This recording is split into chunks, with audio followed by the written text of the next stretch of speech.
পশ্চিমবঙ্গের মুখ্যমন্ত্রী মমতা বন্দ্যোপাধ্যায় বৃহস্পতিবার 6 নভেম্বর 2025 বলেছেন যে তিনি কোনো কর্মকর্তার কাছ থেকে ভোটার তালিকার চলমান বিশেষ নিবিড় সংশোধন এসআইআর এর জন্য কোনো গণনা ফর্ম ব্যক্তিগতভাবে পাননি।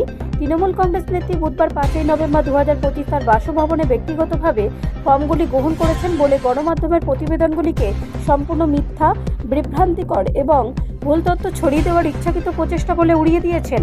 তৃণমূল কংগ্রেসের মুখপাত্র জাগো বাংলা সহ গণমাধ্যমের একটি অংশের প্রতিবেদনে বলা হয়েছে যে তিনি ব্যক্তিগতভাবে স্থানীয় বুথ স্তরের কর্মকর্তা বিএলওর কাছ থেকে তার গণনার ফর্ম পেয়েছেন। গতকাল আমাদের এলাকায় একজন বিএলও তার নির্বাচনী দায়িত্ব পালন করতে এসেছিলেন। তিনি আমার বাসভবনের অফিসে এসেছিলেন, প্রাঙ্গণে ভোটারদের সংখ্যা সম্পর্কে জিজ্ঞাসা করেছিলেন এবং ফর্ম হস্তান্তর করেছিলেন। মুখ্যমন্ত্রী বলেন, গণনার ফর্মগুলি আমি ব্যক্তিগতভাবে গ্রহণ করেছি বলে সংবাদ মাধ্যমের একাংশ জানিয়েছে। এই তথ্য সম্পূর্ণ মিথ্যা, বিভ্রান্তিকর এবং ভুল তথ্য ছড়িয়ে দেওয়ার ইচ্ছাকৃত প্রচেষ্টা। তিনি বলেন, পশ্চিমবঙ্গের নির্বাচন কমিশন কর্তৃক এসআইআর পদ্ধতি বাস্তবায়নের তীব্র বিরোধিতা করে আসা শ্রীমতী ব্যানার্জি তার পোস্টে ঘোষণা করেছেন যে রাজ্যের সমস্ত নাগরিক তাদের ফর্ম পূরণ না করা পর্যন্ত তিনি কোনো ফর্ম পূরণ করেননি এবং করবেন না। ব্যুরো রিপোর্ট, রাষ্ট্রীয় প্রসার বাংলা।